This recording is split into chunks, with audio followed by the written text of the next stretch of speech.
नमस्कार साथियों, welcome to my channel and welcome to EVS class. EVS में यानी पर्यावरण में हम पेड़ पौधों पर चर्चा कर रहे हैं, पेड़ पौधों के बारे में पढ़ रहे हैं। इससे पहले की वीडियो में हम जड़ तंत्र के बारे में विस्तार से जान चुके हैं। जो दूसरा तंत्र है पेड़ पौधों का वो है प्रहरोह तंत्र। वह क्या होता है, उसके कौन कौन से भाग होते हैं, आइए उनके बारे में आज डिटेल से जानते हैं। प्रहरोह तंत्र, पौधे का जो भाग धरती के ऊपर होता है उसे हम प्रहरोह तंत्र कहते हैं। नीचे वाला भाग अवरोह था, ये ऊपर है इसलिए प्रहरोह है। और इसके जो मुख्य भाग हैं उनके नाम हमने पहले भी जाने थे। तना, शाखाएं, पत्ती, फूल या पुष्प और फल। चलिए अब तने को देखते हैं, तने के बारे में जानते हैं। तना क्या है? तना जमीन से ऊपर उगने वाला मुख्य भाग होता है, जो जमीन के ऊपर होता है। मेन भाग जो होता है किसी भी पेड़ का, पौधे का, वो तना होता है और जमीन के ऊपर होता है और एक स्तंभ के रूप में, नहीं पिलर के रूप में होता है, बिल्कुल सीधा। ये क्या काम करता है? तना जो होता है वो प्रकाश की ओर बढ़ता है। ऊपर सनलाइट है ना, तो प्रकाश की ओर बढ़ता है और गुरुत्व यानी ग्रेविटी के अपोजिट चलता है। ग्रेविटी होती है डाउनवर्ड यानी नीचे की ओर, तो तना जो है ऊपर की ओर बढ़ता है। ग्रेविटी डाउनवर्ड, तना ऊपर की ओर। तो इसका मतलब क्या होगा कि जो तना होता है वो प्रकाश की ओर बढ़ता है और ग्रेविटी की ओर से के विपरीत चलता है। तने पर ही शाखाएं, फूल, पत्तियां, फल ये सब लगते हैं। तने दो प्रकार के होते हैं। एक तना होता है शाकीय और दूसरा होता है काष्ठीय। शाकीय मतलब जो तना हरा होता है, कोमल होता है और लचीला होता है। दूसरा है काष्ठीय यानी वुडी, जिसमें वुड ज्यादा होती है, लकड़ी होती है, वो होता है वुडी। तने के पर दो भाग होते हैं, एक होता है पर्वसंधि और एक होता है पोरी। अब ये पर्वसंधि क्या है? नोड्स भी बोलते हैं इंग्लिश में इसको। जहां से मुख्य तने पर जहां से टहनी निकलती हो या पत्तियां निकलती हो या कली निकलती हो, तो आप कहिए तने में जहां पर पत्तियों का या टहनियों का या कलियों का जो जॉइंट होता है, वो वाला पार्ट जो होता है, वो वाला जो पोर्शन होता है, वो कहलाता है पर्वसंधि यानी नोड्स।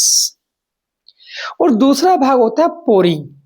आपने अगर गन्ना देखा होगा तो गन्ने में गांठें होती हैं, तो दो गांठों के बीच में जो पार्ट होता है उसे हम पोरी बोलते हैं। वैसे ही बोलते हैं ना, गन्ने की पोरी, 4 पोरी 5 पोरी ऐसे। तो जो गांठों के बीच में जो भाग होता है उसे हम पोरी बोलते हैं। चलिए देखते हैं तने के मुख्य कार्य क्या होते हैं। जैसे जड़ के कुछ कार्य हैं, ऐसे तने के भी अपने कार्य हैं, उन्हें जानते हैं। तने का सबसे महत्वपूर्ण कार्य क्या है कि फल, फूल, पेड़ और पत्तियों को, टहनियों को, सबको क्या करता है? सहारा प्रदान करता है, सबसे पहला काम। दूसरा काम क्या करता है? पौधे, जैसे हमें भोजन की आवश्यकता होती है, ऐसे पेड़ पौधों को भी भोजन की आवश्यकता होती है। तो भोजन बनाने के लिए उन्हें जल चाहिए और खनिज लवण चाहिए, वो मिलते हैं जड़ से। तो जल और खनिज लवणों को पत्ती तक पहुंचाने का काम भी जो करता है वो तना ही करता है। इसका रोल इसलिए भी बहुत इंपॉर्टेंट है। तने के अंदर जाइलम टिश्यू होता है जो कि जल को और खनिज लवण को पत्तियों तक लेकर जाता है। दूसरी बात, पत्तियों ने भोजन बना दिया। अब भोजन बनाने के बाद उसे सारे अंगों में भेजना भी तो है, तो उसे भेजने का काम भी यह तना ही करता है। यानी भोजन को पौधे के विभिन्न भागों तक ले जाने का काम भी तने का ही है। अब एक प्रकार के पौधे हमने पहले पढ़े थे, मरुद्भिद, जीरोफाइट्स, जो मरुस्थल में होते हैं। उन पौधों में क्या होता है? पत्तियां नहीं होती, और होती भी है तो न के बराबर होती हैं। जैसे कैक्टस, नागफनी था। तो वे क्या काम करते हैं? उनमें जो फोटोसिंथेसिस यानी प्रकाश संश्लेषण की जो प्रक्रिया होती है, क्योंकि पत्तियां तो उनमें होती नहीं, तो इसलिए वो प्रक्रिया किससे होती है? तने के जरिए ही होती है। तो मरुद्भिद पौधों में तना जो है वो प्रकाश संश्लेषण का भी कार्य करता है, इसलिए तना भी बहुत महत्वपूर्ण भाग है पौधे का। अगले पार्ट पर चलते हैं, शाखाएं। शाखाएं वैसे तो तने के साथ जिक्र आ गया, मुख्य तने से जो टहनियां निकलती हैं उन्हें हम शाखाएं कहते हैं। और एक खास बात होती है, शाखाएं जो होती हैं वो मुख्य तने से पतली होती हैं, मोटी तो होती हैं पर उतनी मोटी नहीं होती जितना मुख्य तना होता है, यानी अपेक्षाकृत पतली होती है। चलिए अब नेक्स्ट इंपोर्टेंट पार्ट पढ़ते हैं, पत्ती। पत्तियां बहुत ही महत्वपूर्ण भाग है ये भी पौधे का। देखिए हमने एक छोटा सा चित्र भी आपको समझाने के लिए बनाया है। ये मुख्य तना है या आप समझ लीजिए शाखा है जिससे ये पत्ती निकल रही है।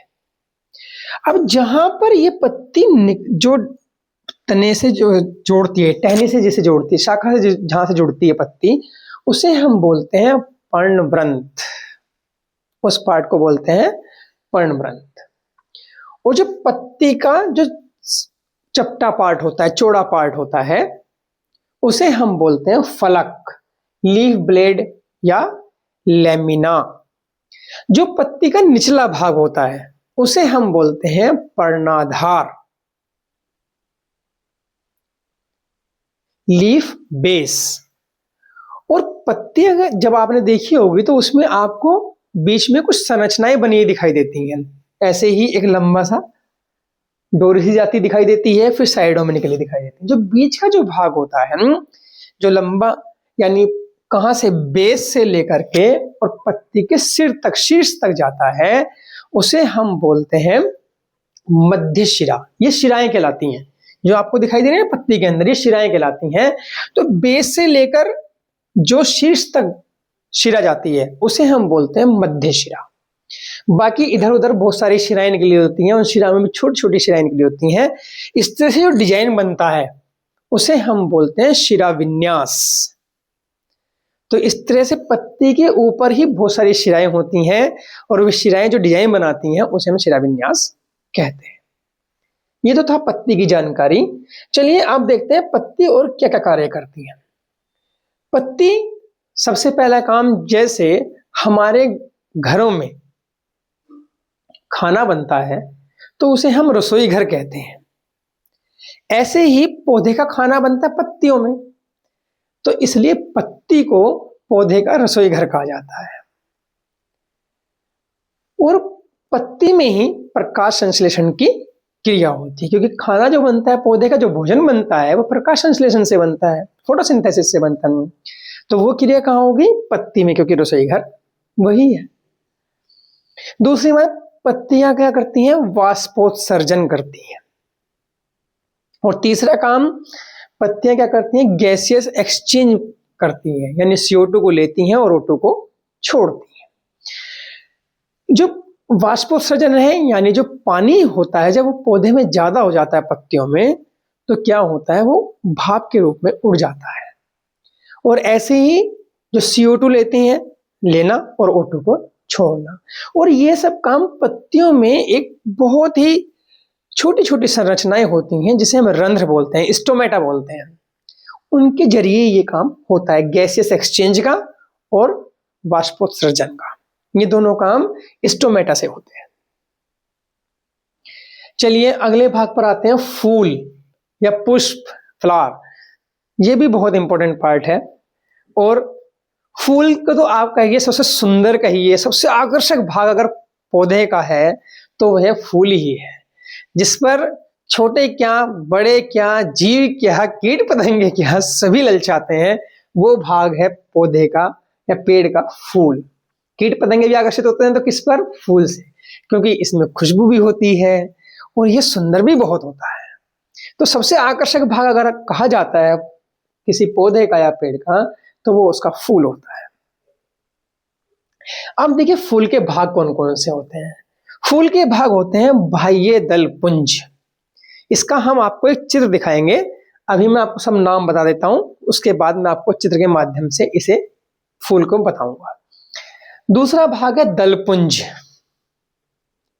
दलपुंज को हम पंखुड़ियां भी कहते हैं। और बाह्य दलपुंज। देखिए बाह्य दलपुंज क्या होता है, जब पेड़ पर कली बनती है ना, कली, तो वह हरी पत्तियों में बंद होती है, तो वे बाह्य दलपुंज ही कहलाते हैं। और वो क्या होते हैं, जब फूल खिल जाता है तो वो फूल के नीचे आ जाते हैं। देखिए मैं इसका चित्र आपको दिखाता हूं, चित्र आप देखना और उसी पर मैं इसके पार्ट एक एक करके आपको बताऊंगा कि इसमें क्या क्या भाग होते हैं। देखिए आपको इसमें दिखाई दे रहे होंगे, फूल के नीचे दिखा रखा है बाह्य दलपुंज। ये फूल की सुरक्षा के लिए होता है और कली की सुरक्षा भी इसी में होती है। क्या होता है कि जब कली होती है तो हरी हरी उसके अंदर बंद होती है, पत्ती के अंदर बंद होती है। जैसे आपने देखा होगा, गुलाब को अगर आप देखें, गुलाब की कली को अगर आप देखें, तो जब गुलाबी कली शुरू में होती है तो वो हरी पत्ती के अंदर बंद होती है, तो वो कहलाते हैं बाह्य दलपुंज, जो क्या करते हैं, फूल की सुरक्षा करते हैं, कली की सुरक्षा करते हैं। दूसरा है दलपुंज। दलपुंज या पंखुड़ियां लिखा होगा, पंखुड़ियां यानी जो फूल खिलता है उसकी जो पत्तियां होती हैं उसे हम पंखुड़ियां या दलपुंज कहते हैं। नेक्स्ट आपका लिखा होगा,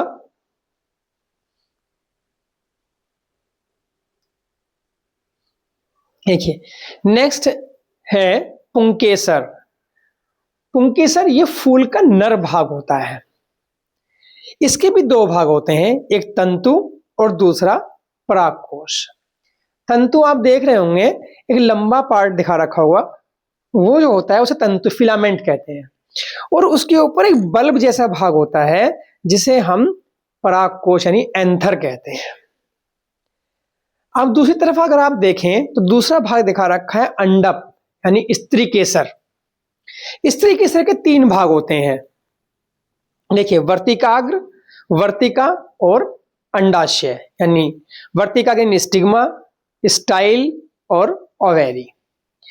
स्टाइल जो स्टिग्मा होता है ये एक लंबी ट्यूब होती है और जो कहां तक जाती है, जो ओवेरी तक जाती है। और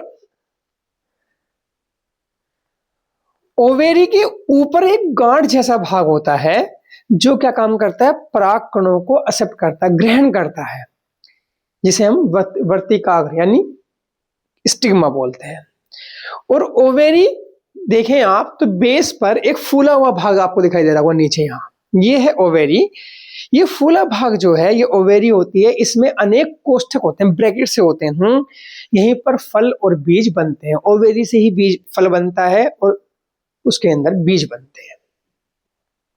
ये चित्र आपको बिल्कुल अच्छे से दिखाई दे रहा होगा, इसमें सारे भाग इंग्लिश और हिंदी दोनों में लिखे हुए हैं, दोनों में लिखे हुए हैं।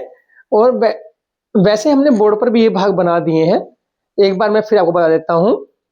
तंतु देखिए दो भाग होते हैं, फूल में चार भाग हैं, बाह्य दलपुंज, दलपुंज और उसके बाद पुंकेसर, ये कहलाता है कैसा, नर भाग पुष्प का। इसके दो भाग हो गए, तंतु और दूसरा परागकोश। तंतु यानी फिलामेंट, लंबी डंडी जो होती है वो तंतु है, और डंडी के ऊपर जो बल्ब जैसी संरचना है वो परागकोश यानी एंथर है। जो चौथा भाग है वो आपको दिखाई दे रहा होगा नीचे की तरफ, इसमें आपको दिख रहा है ये लेफ्ट साइड में हमने लिखा है ना अंडप, स्त्री केसर। इसके तीन पार्ट होते हैं, वर्तिकाग्र, वर्तिका और तीसरा भाग है अंडाशय यानी स्टिग्मा, स्टाइल और ओवेरी। जो स्टिग्मा होता है, स्टिग्मा आपको यहां बीच में दिखाई दे रहा है, ये लंबी ट्यूब सी जो होती है ये स्टिग्मा होती है जो कि ओवेरी तक जाती है। और इसके ऊपर ये जो गांठ सी आपको नजर आ रही है ये है आपका, देखिए ये ऊपर अगर आप देखें गांठ सी नजर आ रही है, यही जो है वर्तिकाग्र है जिसे स्टिग्मा बोलते हैं। और नेक्स्ट यही पार्ट अगर आप देखें तो ये नीचे यहां तक ओवेरी में आगे ये वाला जो पार्ट है, ये जो फूला हुआ भाग है नीचे का, ये है आपका ओवेरी।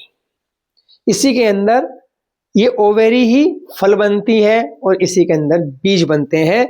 इसके अंदर छोटे छोटे कोष्ठक होते हैं जिनमें बीज बनते हैं। ठीक है, शायद ये अब आपको अच्छे से क्लियर हो गया होगा। देखिए एक बार मैं आपके पास फोकस कर देता हूं ताकि आपको अच्छे से नजर आए। इसके पार्ट भी आपको इंग्लिश हिंदी दोनों भागों में अच्छे से नजर आए। चलिए आगे जानते हैं।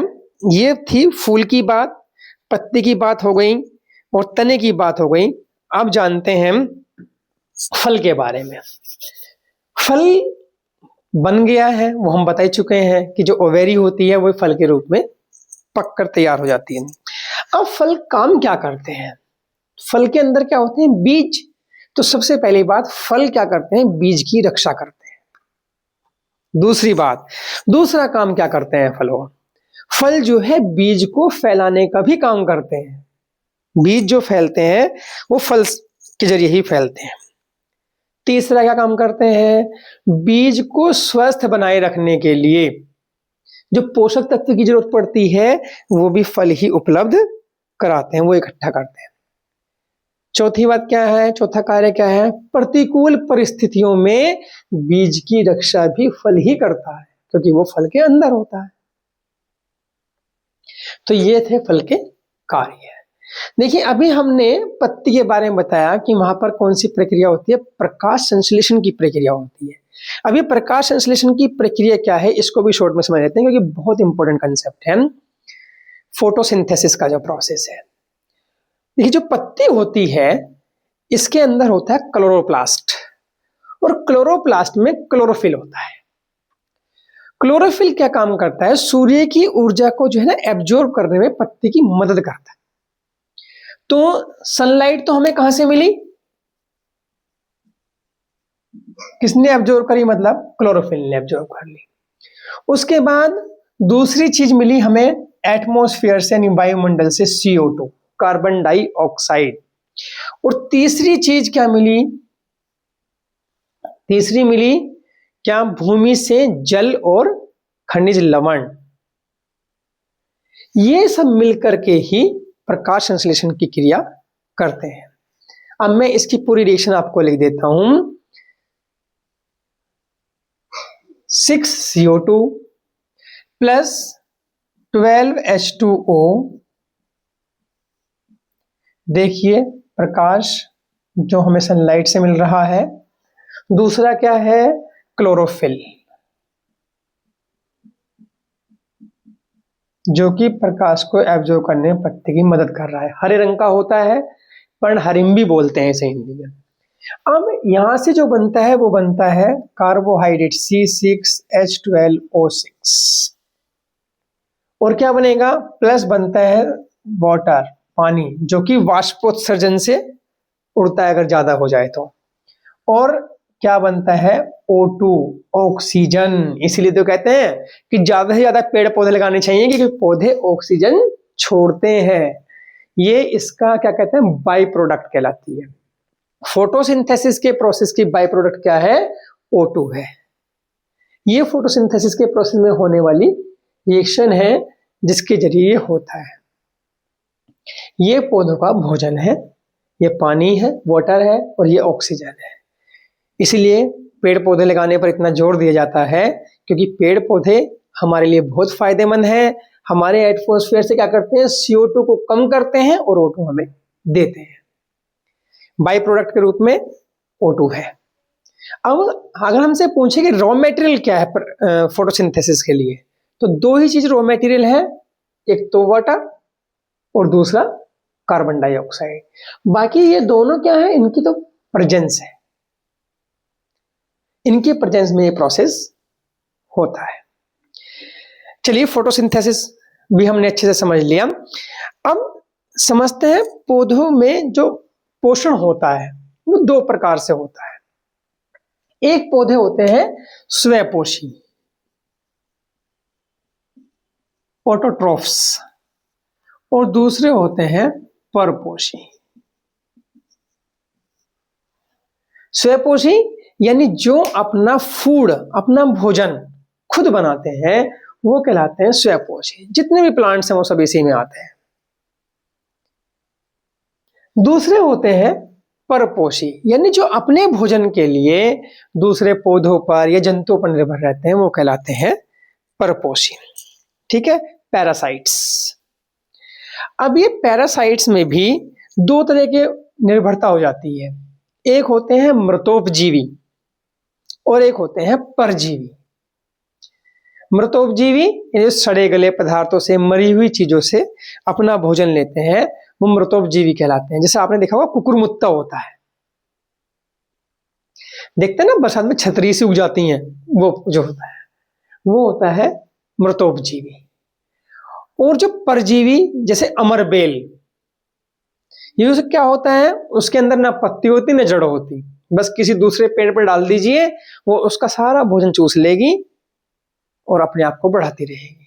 तो वो ये सब कहलाते हैं परपोषी। वो कहलाती है परजीवी, यानी दूसरे के ऊपर वो निर्भर रहती है। मृतोपजीवी जैसे कुकुरमुत्ता और परजीवी जैसे अमरबेल, कैस्कुटा बोलते हैं शायद इंग्लिश में इसको। इस प्रकार प्लांट के बारे में हमने विस्तार से जान लिया है। आज का यह टॉपिक हमारा यहीं पर पूरा होता है। ईवीएस के एक नए टॉपिक के साथ मिलेंगे नई वीडियो में। तब तक के लिए बाय बाय। हमारे चैनल को लाइक सब्सक्राइब करना ना भूलें। और अगर हमारा टॉपिक आपको समझ में आ रहे हैं, आपको ये उपयोगी लग रहे हैं, आप चैनल पर नए हैं या और लोगों को जोड़ना चाहते हैं, तो कृपया उन्हें हमारी वीडियो शेयर करें। धन्यवाद।